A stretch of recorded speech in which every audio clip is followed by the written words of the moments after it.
This is the sound of Worlds Beyond Number.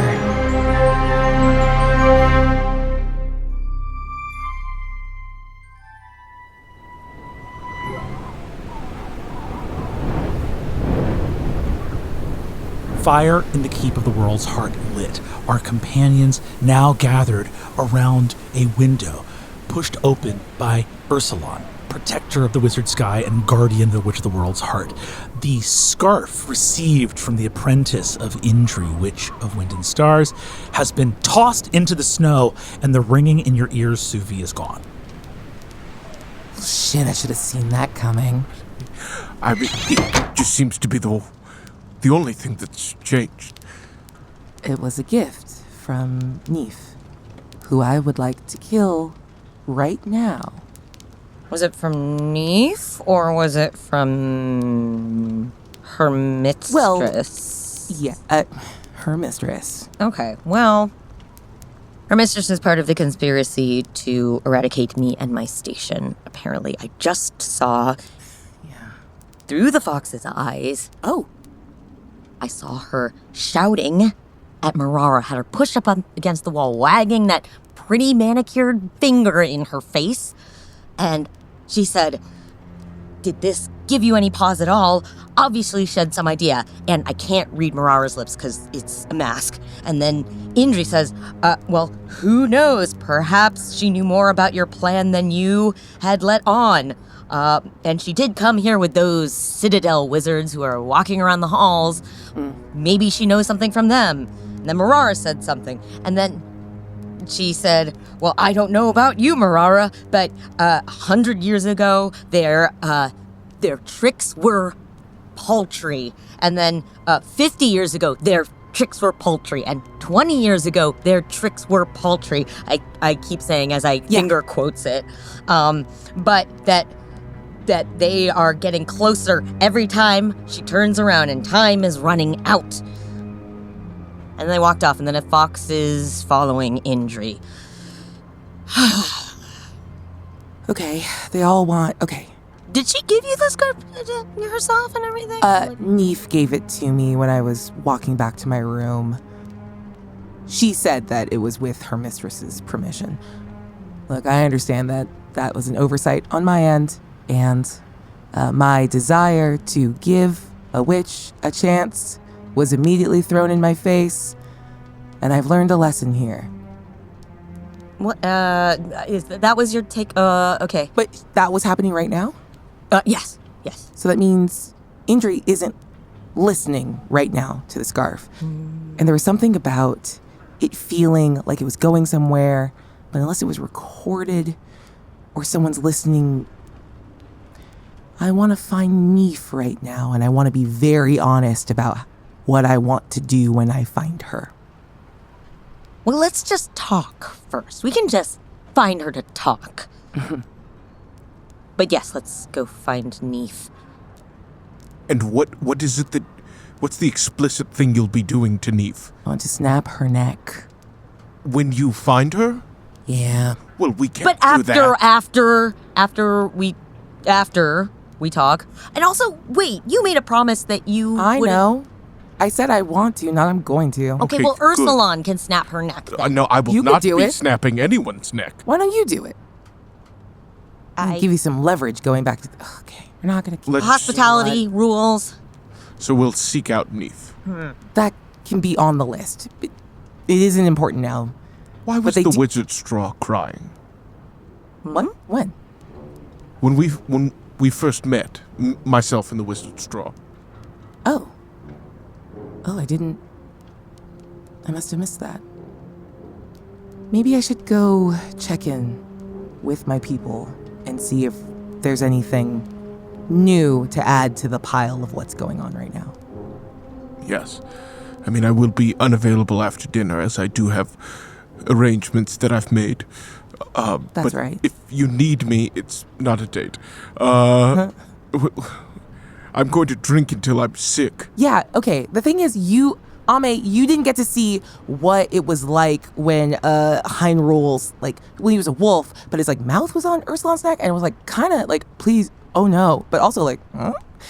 It was intimate, but in the way that like death is sort of intimate. That's why he kept trying to get me to bet my life on the wrestling match. High Does stakes. that feel like a cool spirit thing that you guys do, or Give me a stealth check for the fox. Uh-oh. That's a 23.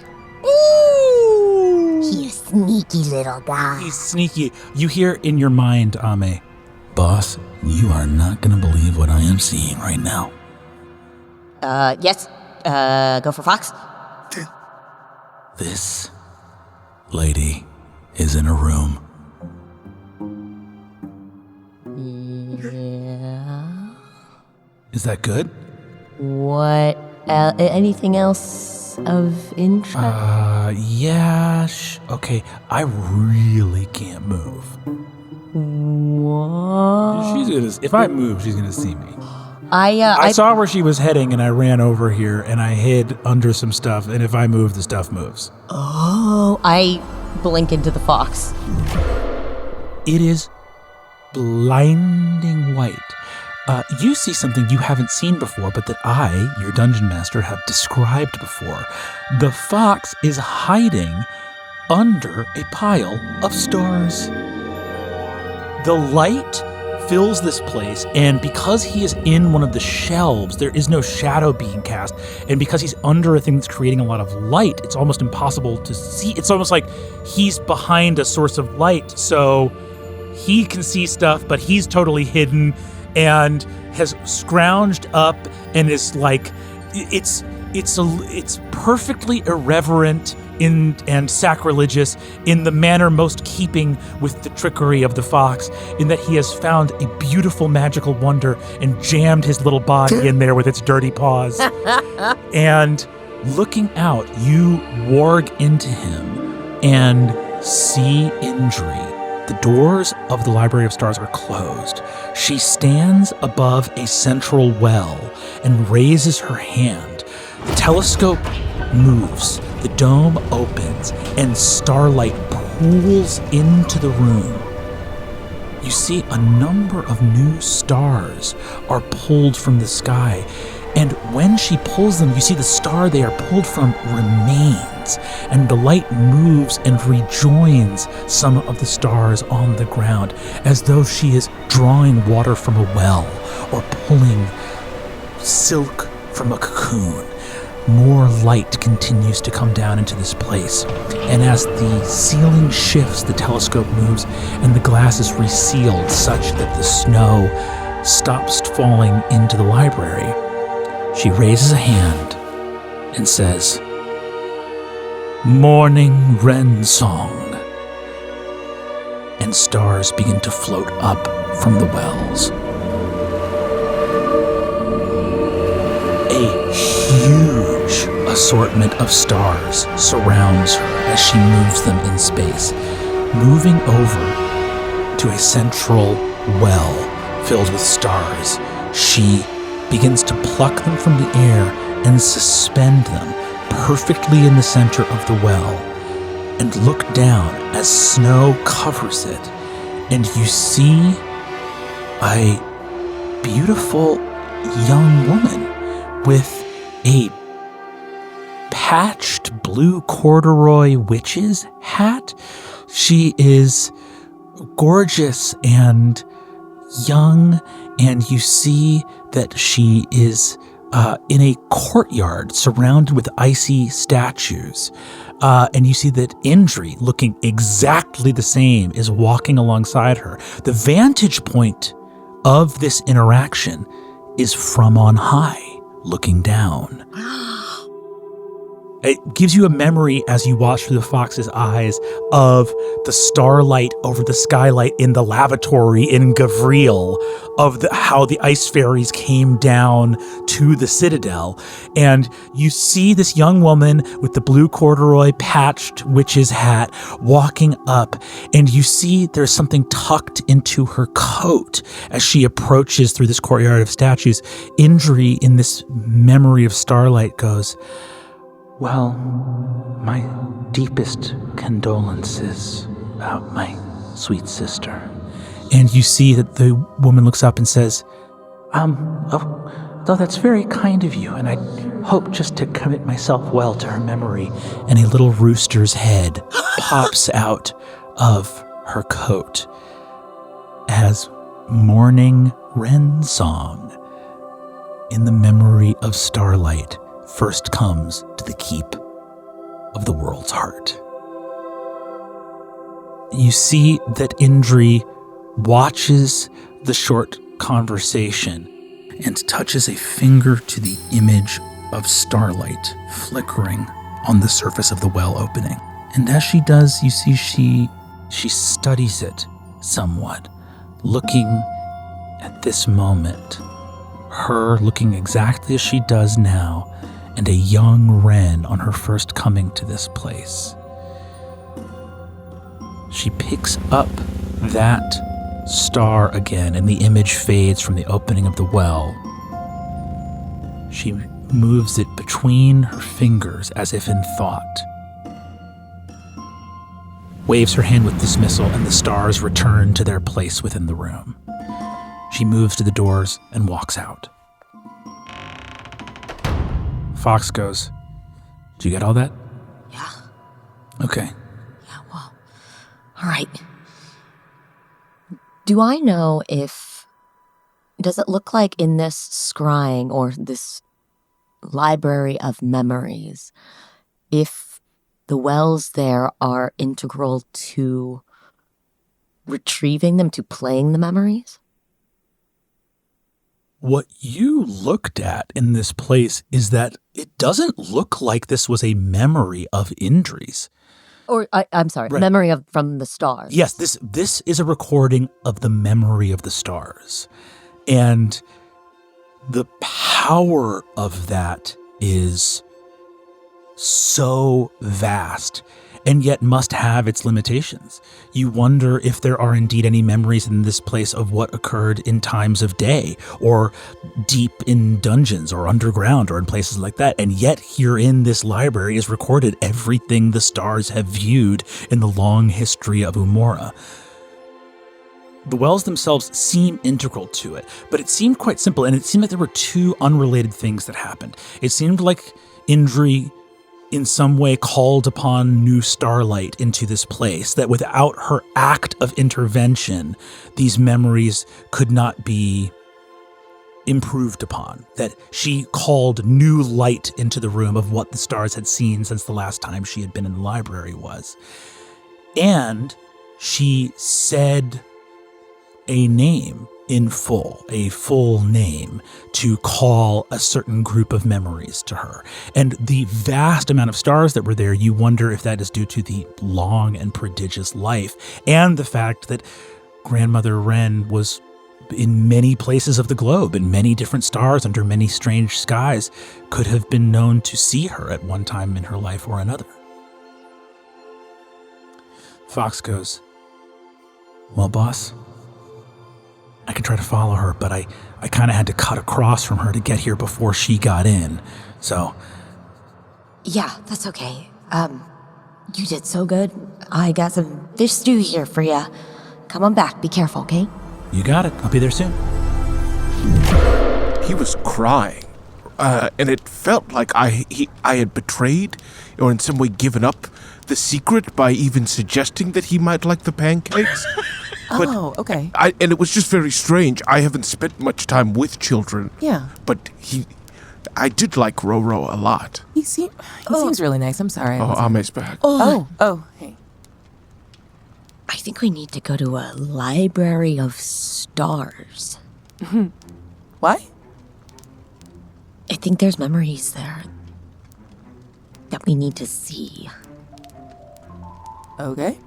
Vague, but sure. I know exactly where that is. Oh. Is it a place we can go without offending our host? Hey, if we get caught walking somewhere in the castle that we shouldn't be in, what are they gonna do? Fucking kill you? Do you think that because I'm supposed to be meeting with Indri to ask her about what she knows, that I could meet with her elsewhere and that you could return since you know where that room is and maybe look up what that North Star might have seen during some of the conclaves? Oh. Yeah. Oh, a big You want to room go to of a magic. library? It's so Oh, it's I'm so mad for so long. But yeah, I want to do that really badly. oh, Sylvie. I'm gonna go figure out everything that's going on this star. Yeah, I'm gonna figure it out. Yeah, okay. Thank you. Okay. Okay. A big hug and embrace. Yeah. It's really nice. I'll go into any library ever. Suvi, overcome with emotion at the possibility of this incredible library having opened its secrets to you, you depart headed for the Library of the Stars. The scarf in the snow, do you leave it there in the snow? Do you take it? Is there anything else that you do? Well, I'm absolutely gonna go back and get it. And then just feed in some bullshit. See if I can. Yeah.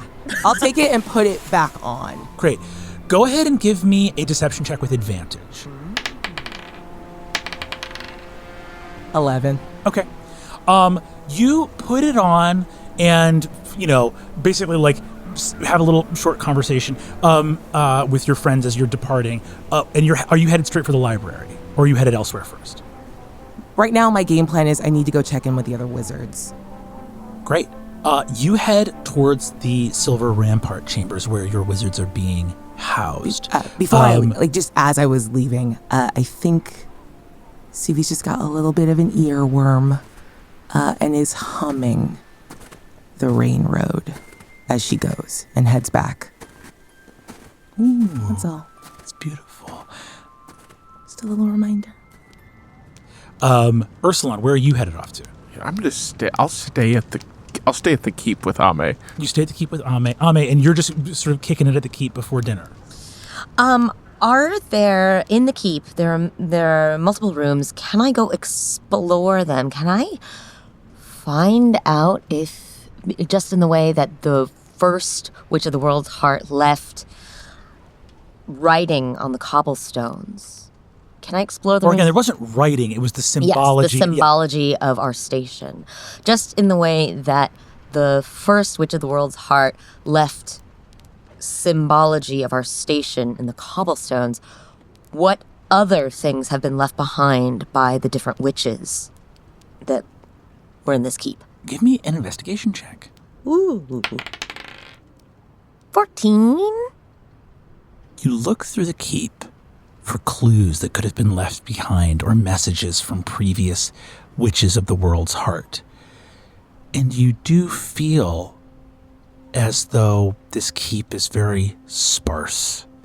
It is kept, after all, in the palace of the Witch of the Wind and Stars. It is her sanctum, and even these keeps that are kept for you are houses for guests. It is not your sanctum, truly, but rather a place to hold you in a palace devoted to an order of its mistress's choosing.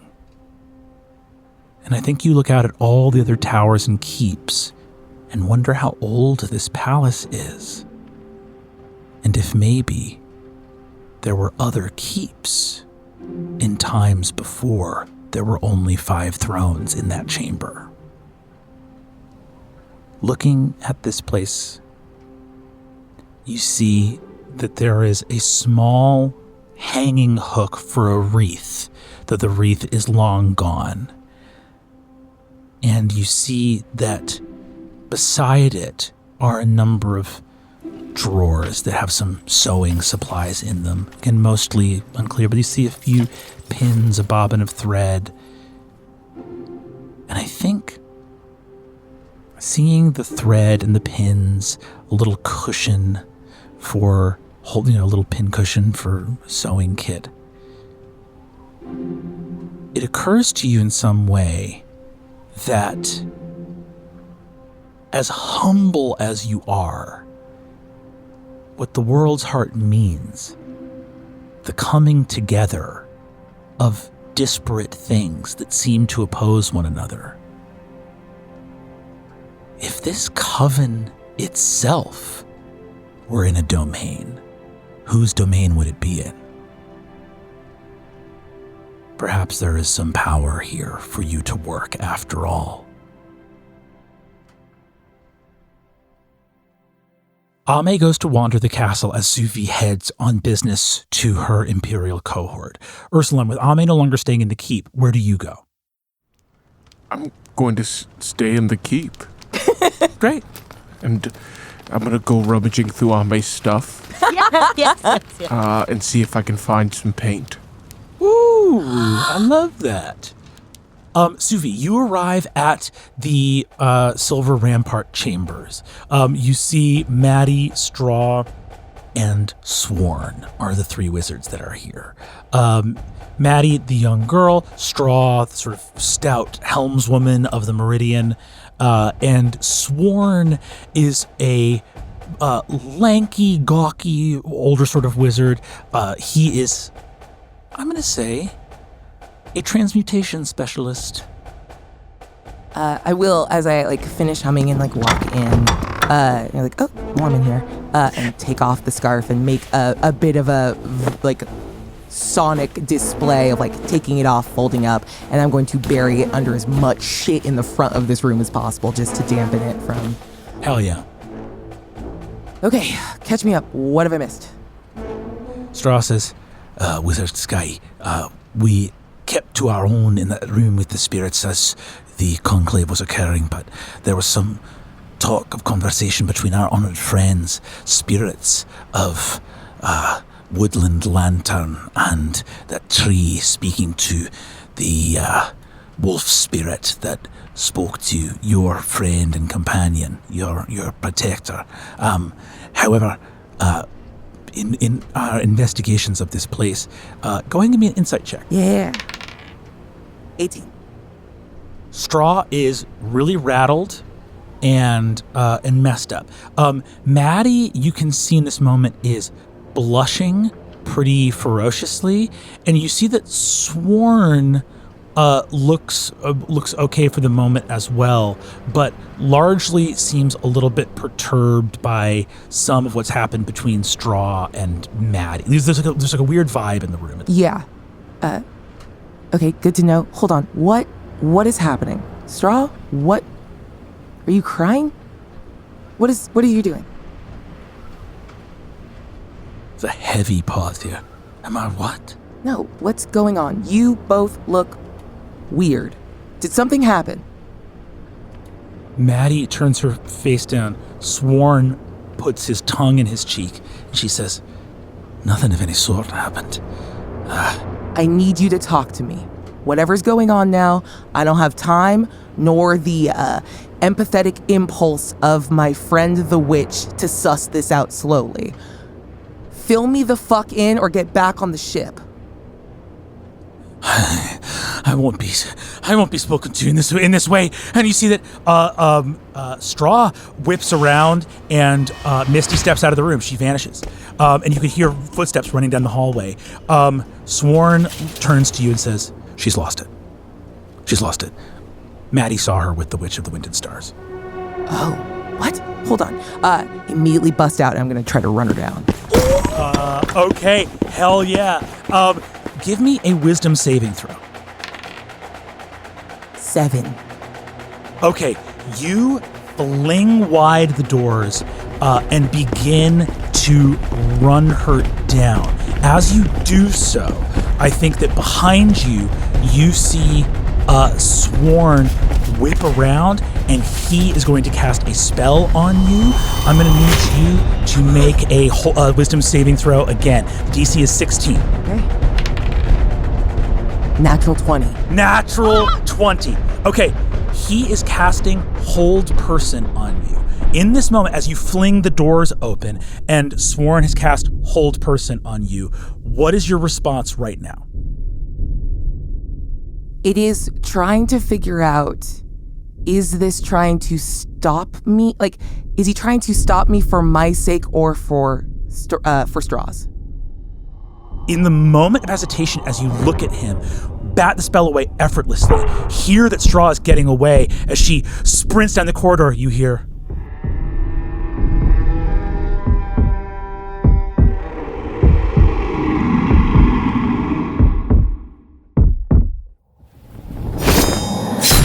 There is a flash, and Straw is eviscerated. Grimoire has her fangs in her neck, tears her apart, head off the body.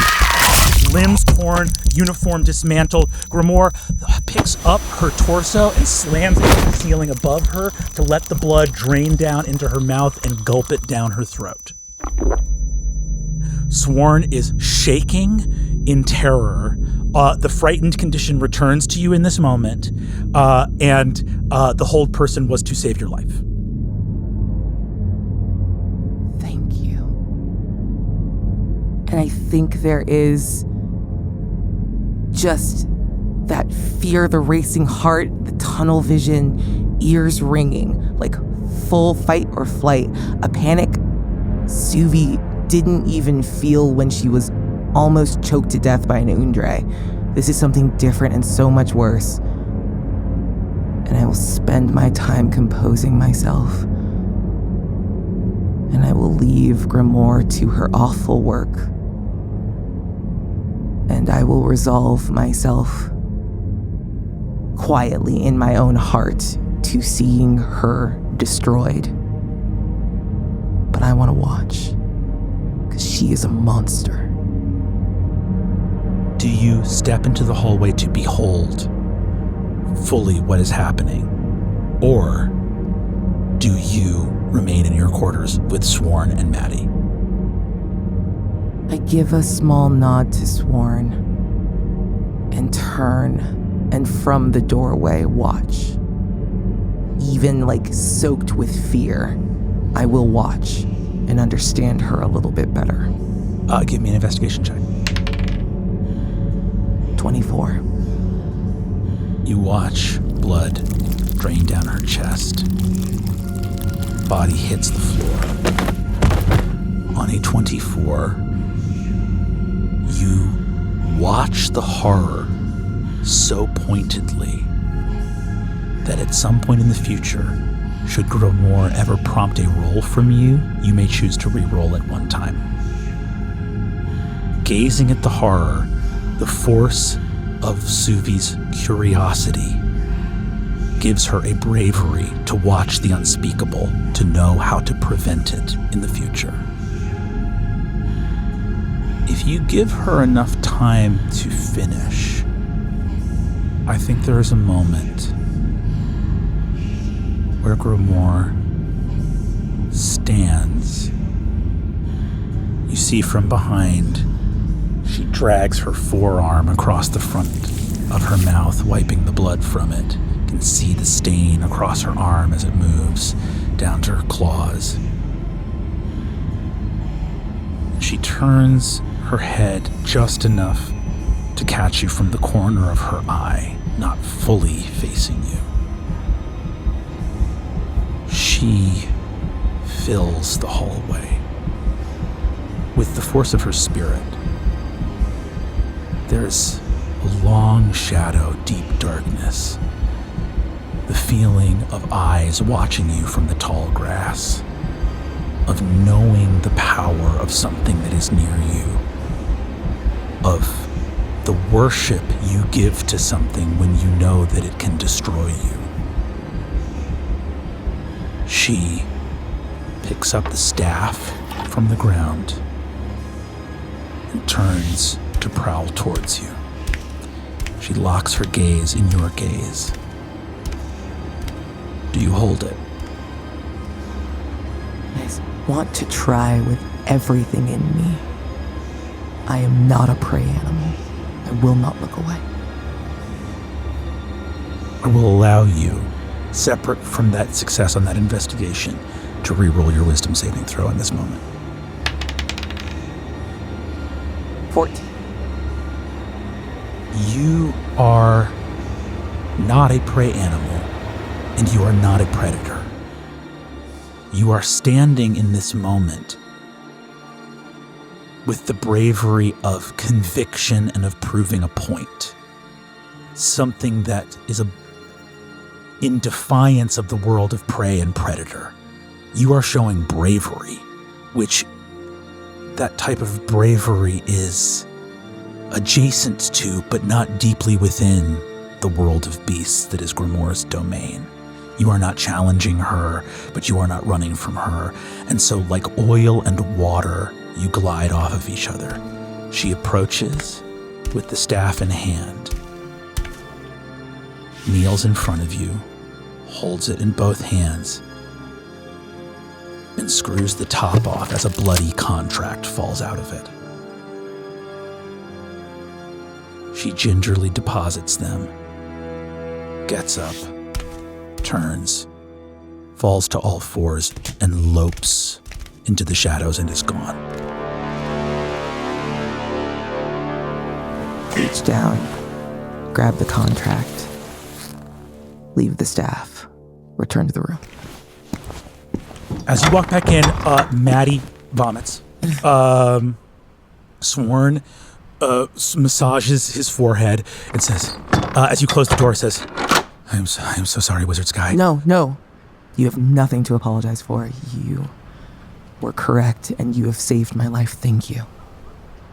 On that high investigation roll, you have seen creatures moving at like a fast gait. Like you saw the fox like trotting down the hall. You think it was the fact that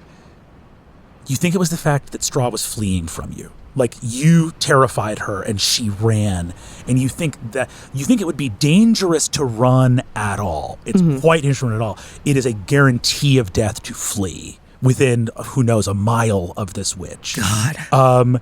You hold the contract in your hand and cannot be certain how Grimoire knew it was there, but you see that Maddie looks up shaking and weeping. She's an adult. She's 19 years old, but God, 19 is young. Child. Yeah, and so you see Sworn, whatever heroic Sworn has, he is not a warm man, so he does not interact with Maddie, who is shaking like a leaf and fucking terrified. He goes, Maddie, has the wizard, Maddie, the apprentice, has been smitten by the Witch of the Wind and Stars, and was approaching her with a poem that she had written. Upon arriving at a small alcove above the grand hall, she beheld the wizard Straw weeping and promising her eternal service to the Witch of Wind and Stars. That's our Nat 1 for folks listening at home. Gotcha. Promising her eternal service, promising the betrayal of the Citadel, all of the various secrets, and I believe the Contract, yes.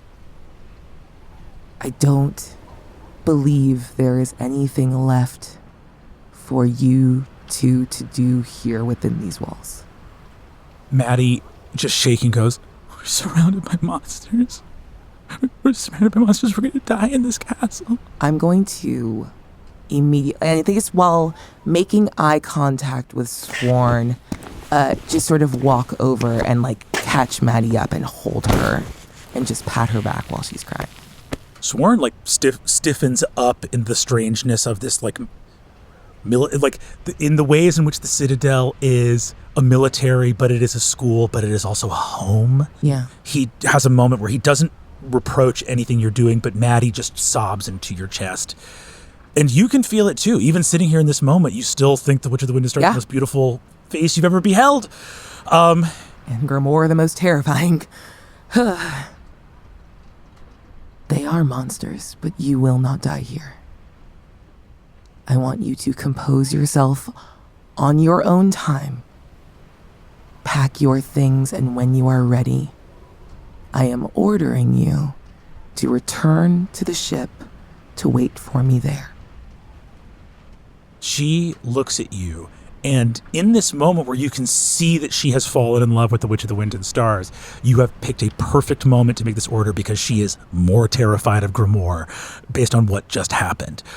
She heaves sort of a raggedy sigh, salutes, takes her sort of imperial war staff, and gets up and is just going to march and takes the other direction turn out of your door. Sworn stands there as well with you and says, Wizard Sky, I am at your command. I am terrified of the Witch of the Wild Hunt for extremely rational reasons, but I maintain my composure in this moment. I need you to go back to the ship. I need you to use the telemet. Report to home. Let them know what you've seen and what has occurred thus far.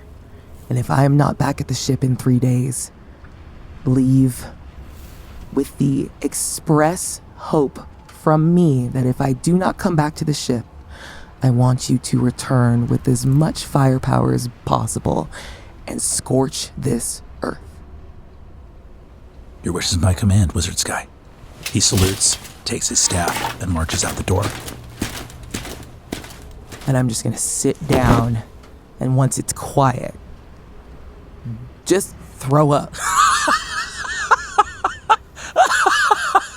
Just wait and barf. Ame, you are perusing the palace.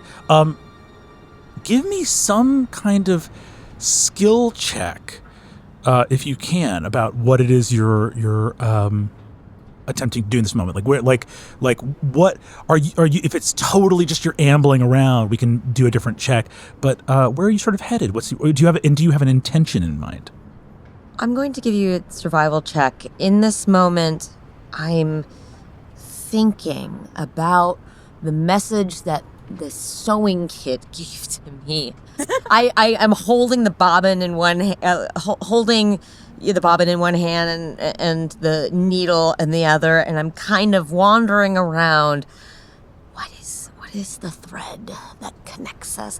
And I am in much in the way that in a normal town I would go around and take the temperature of things and go to a bakery and listen to the local gossip and just understand this place. It's so old and there's so many witches that have come and gone through here. Grandma Wren was here. In the Citadel, I learned that there are not just nature spirits. There are spirits of places and feelings and items, and in some ways I want to get to know the spirits of this place. You can give me a survival check, a nature check, or an insight check. You choose which one. Nature would be like looking for the spirits of this place. Survival would be looking for like the current denizens of this place, like the other witches and their retinues. And then insight might be looking for the spirits of like the palace more than like the natural terrain that it is on. Oh, I'd like to meet the spirits of the palace. I've already met the little ice fellas. 22. On a 22, as you're moving around, is the fox accompanying you now at this point? If he wants to. Yeah. You see that there's a sudden little click, and you hear, and your jewel hopper jumps out of its little cage and bounds over to a bucket of coal that is near a fireplace that at least looks like Neef has not yet had a chance to clean out. It's like a small fire in this like little antechamber. There's like a small 2-seat sofa sort of at the base of like a spiral staircase, like a weird little waiting area at the base of a tower. And there's a small fireplace keeping it warm and a little bucket of coal kept there to burn. And you see that the jewel hopper goes and jumps onto a piece of coal. It begins to rub its legs together. And there's a tense moment. And then you hear, "Get off!" And a chunk of coal rolls out of the basket, and you see the cricket has licked at the coal, and there's a big chunk that's come off, revealing a diamond center of this chunk of coal. And you see, and 2 tiny little carbon legs and 2 little arms. The legs have only 2 claw-like toes, and the hands have only 2 little claw-like fingers. 2 beady diamond eyes open up on the top of the lump of coal, and a cough as carbon filings, almost like those magnetic draw face of a beard, pops out of this little coal spirit. it out for me. It's this thing trying to do. Oh, I stick another a couple of really shiny looking rhinestones into the little vial for Rin. Oh, you've named the jewel hopper Rin? Rin jumps back in. I love that. He starts sucking the color out of the rhinestones. I stopper it back up. And you see the little coal spirit Looks at us and says, oh, that's embarrassing. and goes over to the fire and starts to rub ash over rub ash and soot over the coal that reveals the kind of diamond interior. Sorry, that's embarrassing. Oh, that's all right. You know, they say what's on the inside that counts anyway. No, I don't. I'm just a humble coal spirit. I don't want anyone to know. Oh, well, your secret's safe with me. Yeah. I'm Ame. Tough. Tough? Tough. Tough? Tough. Tough? Like cough. Do a tea. Soot. Oh, it's a pleasure to make your acquaintance, Toff. They better get back in the bucket so I get burned alive. Is that something that you enjoy? Huh? This is a job for coal. True. What happens to you after you get burned alive?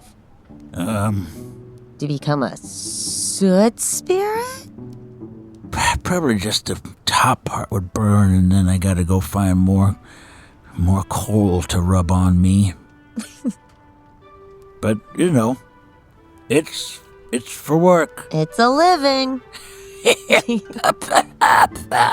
Say, I haven't seen you around these parts before. No, this is my first time here. I'm the new Witch of the World's Heart. My mentor, Grandmother Wren, passed away, and so now I'm here, and the conclave is meeting in order to discuss removing me and my station from the world. Removing your station from the world? Yeah. That's one less job. I know. There should be more jobs. Right? Yes, that's what I'm always saying. You see, he goes, Well, I'll tell you a secret. Oh.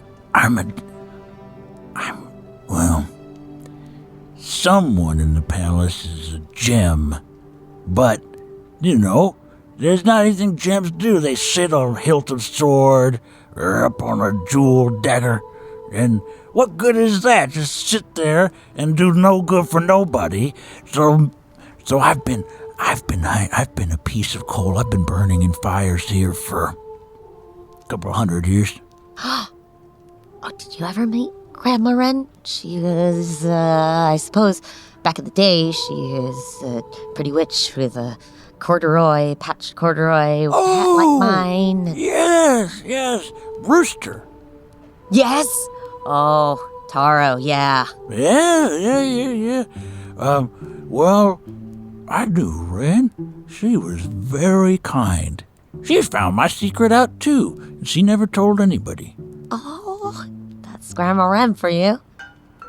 Well, she was always very nice to me. She, you know, some spirits don't get as much reverence as the others, and coal spirits, the mistress of this place, just never goes out of her way to be rude, but, you know, sort of everything's just in its place and it's how it goes. But I don't know, we kept Grandma Wren warm her first night here, and she seemed awful grateful for it. And it's not why you do it, but it was nice to someone appreciated it. I don't know. Yeah, of course. That you should take pride in a job well done, and, you know, yeah, it's nice when other people appreciate it too. And that's exactly right. And we talked with her, and she, you know, but she had a hard time of it, that's for sure. Yeah? What was hard about it for her? Well, I reckon if your job is everybody working together, and there's less everybody, then that job gets harder. I remember this was, I was a young spirit. This was actually when the Witch of the Wind and Stars had just become the Witch of the Wind and Stars. Oh, how long ago was that? Oh, centuries ago. Long, long time. Yeah, she looks pretty good for her age. Yes, well, I've been here long enough that I've seen all the witches change except one. Which one? Hakea, she's never changed. Yeah? She seems so old. Not a polite thing to say. But Oh, no, I no, mean... but we're just talking here in Yeah, the we're just stairwell. talking. We're just talking. Yeah. No judgment attached to that. No, yes, it looks old, yeah. But, when she was first here, the Witch of the Wind and Stars had a hard time, because, there were so many voices in the coven, and with all those voices, the Witch of the World's Heart had a lot of speaking to do, because when you speak for everybody, and there's a lot of everybody to speak for, then the speaking for everybody speaks quite loud. And I imagine that if you're the person who doesn't like a lot of people speaking together and prefers just speaking on your own in a empty castle, that you'd prefer it if there were fewer people, huh? Yeah, maybe so. Some prefer their solitude, and others like to keep with a friend by the fire, I guess. I'm in the latter category. You can count me in. You shouldn't have a fire unattended. That's dangerous. Yeah. But I trust at least her apprentice keeps you well fed, or keeps you helping you with your job. Which one? I'm sorry, what? Oh, can't even learn their names anymore. She goes through them fast enough. Why does she go through them so quickly? Well, you didn't hear from me, but... Oh yeah, I look like I'm zipping my lip. Wait, actually, I look like I'm sewing up my lip. Yeah. As you do, the fox looks up for a second. It's almost like there's a little line of thread that follows just the motion, almost like the little gold of a goldfish swimming up a staircase. Toph goes, Well, some are here for a while and some are here real quick, but I'd say if I was an apprentice to the Witch of the Wind and Stars, there's one thing I wouldn't want to do, and that's look like I'm learning magic. She doesn't want an apprentice taking over for her, because why would she? She serves herself alone. Well, the Witch of the Wind and Stars doesn't have to be that way. The last Witch of the Wind and Stars did a great job of training her apprentice. Clearly. Yeah, it was Indri. Yes, yeah. She killed her. Well, Yeah, killed her old mentor. I better get back to the bucket. yeah, actually, can you... And you see the fox says, oh, no doubt, here you go. And then gets his nose under Toph's butt and hucks him back into the bucket. It was so nice talking to you. Nice to get a little bit of conversation. I just, this staircase doesn't see a lot of use, especially ever since the keep up above stopped being used. oh, which one was up above here? Oh, take 3 guesses. It was the watching fire. Oh, well, you didn't give me a chance to guess, but I would have You totally gotta be quick I with would- a cold yeah. spirit. You gotta be quick. Oh. Thank you so much. It was really lovely to meet you, Toph. It was lovely to meet you as well. Should I come by sometime, maybe, and make sure that your fire keeps going? Oh! You see here he looks up and sort of his little sooty cheeks kind of beam. He says, If you wouldn't mind. That's an awful kindness of you. I really appreciate that. What can I call you again? Ame. Ame? Well, you can count on old Toph with his 2 fingers anytime you want. Thank you, Toph, for the 2 fingers. he smiles and sort of closes his little arms on himself, and there's just a little lump of coal on top of the bucket again. Fuck your cute scene. What a tonal shift from Susie scene to fucking Ame scene. Woo, baby. Wiping off fear, terror. It's a big castle, you know? We are in different Ghibli movies. Yeah, I want to be in your one. I'm over here full spirited away. You got fucking Mononoke nightmares fuel going on over here. Ursulon, you do find a small series of paints here in the Keep of the World's Heart. What do? I'm going to just work on my perspective and draw a small stack of pancakes. Just on the back side of the shield. Give me a performance check. 16. I think we can say you have an established gift for painting. You're actually quite a lovely artist. You render this beautiful golden brown stack of pancakes with little. Describe it for me. What does it look like? I think it's pretty simple. Honestly, probably closer to like and small, and on the back of the shield, it's just a light outline with a little bit of shading. Of just a stack of 3 pancakes on a plate.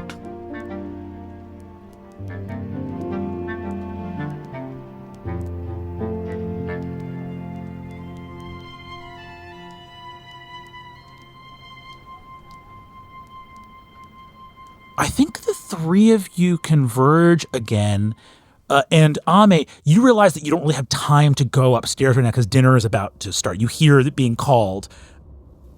You get to the Grand Hall and you see Suvi leaving the chambers, the Silver Rampart chambers, which, given the gruesome mess that is here, you are glad that you have relieved your other soldiers so you don't have to fucking come back to this place of nightmares. But you do see, as you walk through the ramparts, the golden light of the massive doorway fall across the cliff's edge along the pier with the meridian, and see Sworn, and actually see him taking a little bit of his commander's, a cue from his commander as he wraps Maddie in a cloak and they rush across the pier together safely to the meridian. Hey, what is that? Is everything okay? I've sent my last 2 wizards. Your last 2? Grimoire. Slaughtered. Straw in front of me. Oh my god, I'm so sorry. Oh my god. Oh, Suvi. Did she... Why? She ran. Well, yeah, but why was she fleeing? You see Suvi fighting back the things she wants to spit about the witches here. It was all a lot, and the pressure they exert on us is not insignificant. Oh, Suvi, I'm so sorry. Is there any way I can support you?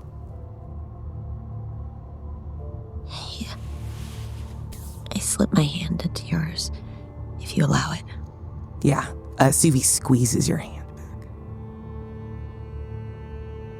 You're supposed to be the bridge in both directions. Yeah. To spirit and to people.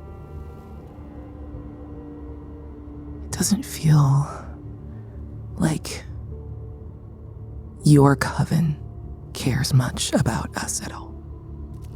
No, I don't know that they care much about anything outside of their purviews. It seems to me like Grandma Wren was the only one that really cared about that. Give me an Arcana check, Suvi. Dirty 20. There was a time in the summer at the cottage when you were kids where you found some of Grandma Wren's boots and walked around in them, as little kids always do when they stomp around in big, big shoes. And you're just looking at Ame, so, physically much less in stature than you, standing here with her fox. Her throne is an armchair, her keep at the edge of the palace, swallowed up by the mountainside. And as she talks about purview, and you look and have this spitting venom that you're holding on to because composure means your life in this place, you see the shoes of the world's heart are enormous. And you see that Ame is teeny tiny. And you, I think, realize you in perfect arcane geometry, you see the relationship that witches have to witchcraft and that the Covenant of Elders has to its stations so clearly. And it's so different from wizardry, and it doesn't click for you until this moment where you go, oh, if a station has not even a bad witch, but of course it's possible to be a bad, the consequence of being a bad wizard. You get drummed out and you're in a shitty guild somewhere. What are the consequences of being a bad witch? What if one of these witches trains a bad apprentice and all of a sudden an entire aspect of the world is tended to by someone who maybe has good intentions but is incompetent or unwise, or maybe they're just new? And you think about Ame with all of the skills and golden heart that you know from a long lifetime that she has, as being, no one has asked you to run the Citadel. And I think that whatever your emotional reaction to the screwiness of this system is, you're suddenly like, oh, the relationship of a witch to a station is of a pilot to a ship. And the size of the witch is so small in comparison to the size of the station, unless that witch does what wizards can do, which is claw across a whole lifetime to develop the skills you need to actually be worthy of what you have been given to represent. I think as all of that hits, Suvi kind of squeezes your hand again and pulls you into a hug. Less for her, or less for you, even though it feels encapsulating, but absolutely for her. And I can feel that. And I just hold her back. In the middle of an attack, you led them in a song. How did you know? I didn't. You don't ever know. You just have to trust. And I trust you. Do you trust me? Despite... Yeah, I trust you. I'm gonna try to be worthy of that trust. I won't let them hurt you. I believe that. You see the fox looks up at you, Ame. Looks over to you, Suvi. Trots over and nuzzles your leg and says, "We won't let them hurt you." Oh, God. We shouldn't run. Ursulon, as you approach the two of them, standing in the hallway near the keep, on the way to the great dining hall, as you turn the corner, the fox in between them, their two toes pointed to each other in this embrace, a perfect cat's cradle of golden thread connects Suvi and Ame in this moment.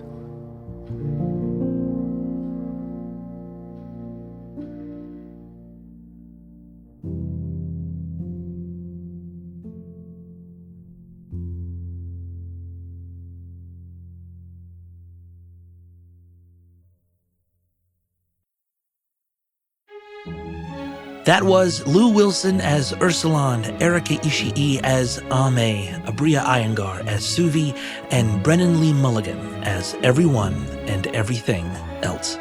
Worlds Beyond Numbered is edited, designed, and scored by Taylor Moore at Fortunate Horse, with additional sound design from Michael Gelfi Studios. For even more like this, join us on our Patreon. We'll see you there.